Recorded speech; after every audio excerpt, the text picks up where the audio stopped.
Did you know that Louis XVI, the last Bourbon king of France, was the only French king ever to be executed? Curious?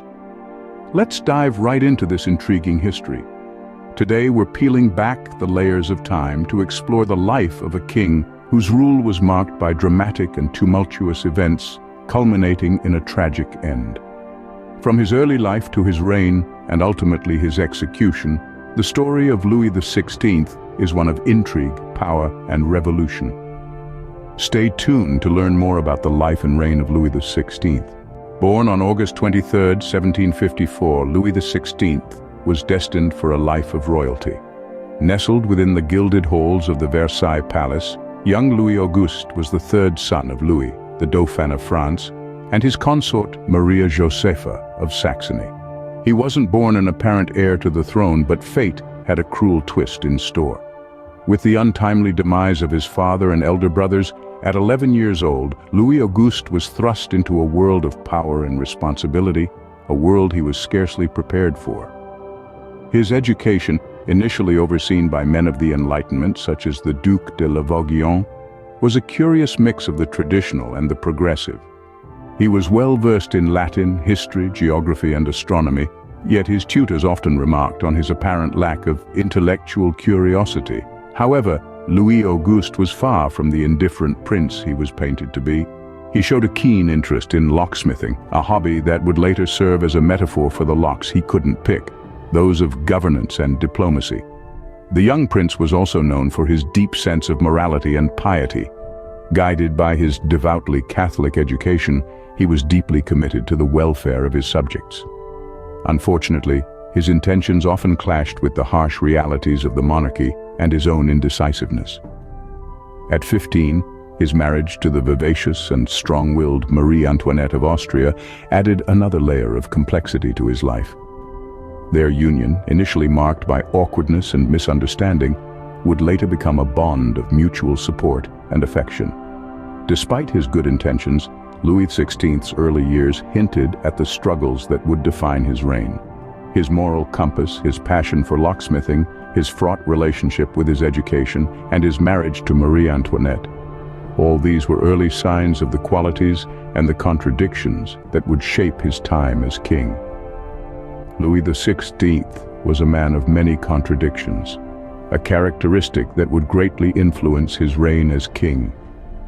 Louis XVI ascended the throne in 1774 at the young age of 20.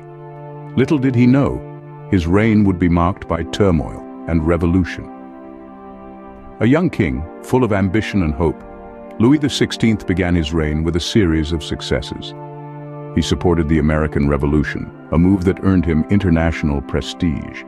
He also introduced reforms to modernize France's outdated administrative system and even abolished the notorious corvée, a form of unpaid labor that had long burdened the French peasantry. However, it wasn't long before the tide began to turn. Louis's support for the American Revolution, while popular abroad, turned out to be a double-edged sword. It drained the French treasury, exacerbating an already mounting financial crisis. The cost of maintaining France's grandeur was high, and the strain on the nation's finances was beginning to show. But it wasn't just the economy that was faltering. Discontent was growing among the French populace. The Enlightenment had sparked a thirst for liberty, equality, and fraternity. The French people were growing disillusioned with the absolute monarchy and the privileges enjoyed by the nobility and the clergy. The king's attempts at reform often met with resistance from these privileged classes, further fueling the discontent. Increasingly, Louis found himself caught between a rock and a hard place. On one side, the mounting financial crisis. On the other, the growing clamor for reform. His indecisiveness and conservatism didn't help matters. His reluctance to push through more radical reforms, coupled with his inability to manage the financial crisis effectively, would ultimately lead to his downfall. The stage was set for a revolution that would change the course of French history. The storming of the Bastille, the Women's March on Versailles, the establishment of the National Assembly, these were all signs of the seismic shift that was about to take place.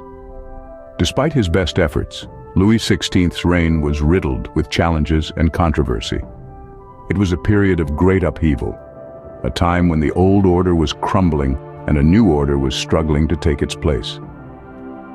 The reign of Louis XVI was a turning point in French history, the beginning of the end of the monarchy and the dawn of a new era.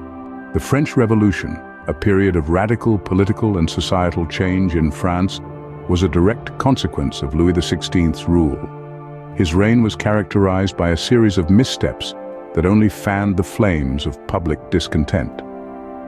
For starters, Louis XVI's financial policies were disastrous. France was already heavily in debt when he ascended to the throne, but his decision to financially support the American Revolution only dug the hole deeper. While the French people were grappling with economic hardships, their king was squandering the nation's wealth on foreign causes. This was seen as a gross misuse of power, and it only fed the growing resentment towards the monarchy. Then, there was the matter of Louis XVI's handling of the Estates General. This was a representative body of the three estates of the realm: the clergy, the nobility, and the common people. Louis XVI had called the Estates General in 1789 for the first time in over 100 years, hoping to resolve France's financial crisis. However, his reluctance to implement reforms and his insistence on maintaining his absolute power led to a political deadlock. This was the spark that ignited the French Revolution. The king's response to the revolution only made matters worse. Rather than addressing the grievances of his people, Louis XVI chose to try and suppress the revolution.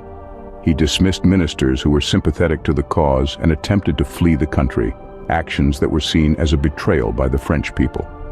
His arrest in 1792 marked the end of the monarchy and the beginning of the French Republic. The following year, Louis XVI was put on trial for high treason and crimes against the state. His conviction and subsequent execution were symbolic of the revolution's rejection of the monarchy and its desire for a more egalitarian society. Louis XVI's inability to effectively manage the crisis led to his downfall and marked a significant turning point in French history. His reign is a stark reminder of the dangers of unchecked power and the potential for revolution when the needs of the people are ignored. On January 21, 1793, Louis XVI was executed by guillotine, marking the end of more than 1,000 years of continuous French monarchy. Louis XVI, the last king of France in the line of Bourbon monarchs, was put on trial for high treason and crimes against the state. The National Convention, the revolutionary government at the time, decided to try the king in a court of law. It was a first in French history, a king held accountable for his actions. The trial began in December 1792, and the evidence against Louis was overwhelming. Key documents were presented, including the Armoire de Fer, or iron chest papers. These documents, found hidden in a secret safe in the royal apartments, implicated Louis in a number of anti-revolutionary plots. The evidence was damning. The verdict was swift and unanimous. Louis was found guilty of conspiracy and high treason. The sentence was death. The days leading up to his execution were somber. Louis was allowed a final visit with his family, a scene that was as heartbreaking as it was poignant. On the eve of his execution, Louis bid farewell to his wife, Marie Antoinette, and their 2 children. It was a final, tender moment in a life that had been marked by pomp and circumstance. The morning of January 21st dawned cold and clear. A large crowd gathered in the Place de la Révolution, the very heart of Paris. The guillotine, a symbol of the revolution's swift and merciless justice, stood tall and ominous. As the blade fell, a chapter in French history closed. The crowd, once filled with the noise of anticipation, fell silent. The king was dead. The public reaction to Louis XVI's execution was mixed. While many celebrated the end of the monarchy, others mourned the loss of their king. Some even began to question the increasingly radical direction of the revolution. Louis XVI's execution marked the end of an era and the beginning of a new revolutionary age in France. Louis XVI's reign and subsequent execution left an indelible mark on French history and culture. His rule, fraught with difficulty and indecision, played an instrumental role in shaping the course of French history. It led to the French Revolution, a turning point in not just French but world history, sparking the rise of radical political ideologies and transforming the nature of governance across Europe. Louis XVI's legacy is a complex tapestry, woven with threads of both failure and tragedy. His inability to effectively manage the crisis of his time, his indecisiveness, and his detachment from the struggles of his people all contributed to his downfall. These aspects of his leadership serve today as cautionary tales for leaders around the globe. Yet, in his downfall, we can also find an important lesson. The French Revolution and Louis XVI's execution were the ultimate expressions of the people's power. They remind us that when leaders fail to meet the needs of their subjects, the people have the capacity to rise up, to demand change, and to reshape their own futures. The legacy of Louis XVI is not just a story of a king who lost his throne and his life. It's a story about the power of the people, the importance of effective leadership, and the ever-present potential for change. The story of Louis XVI serves as a powerful reminder of the potential consequences of ineffective leadership and the power of the people to effect change.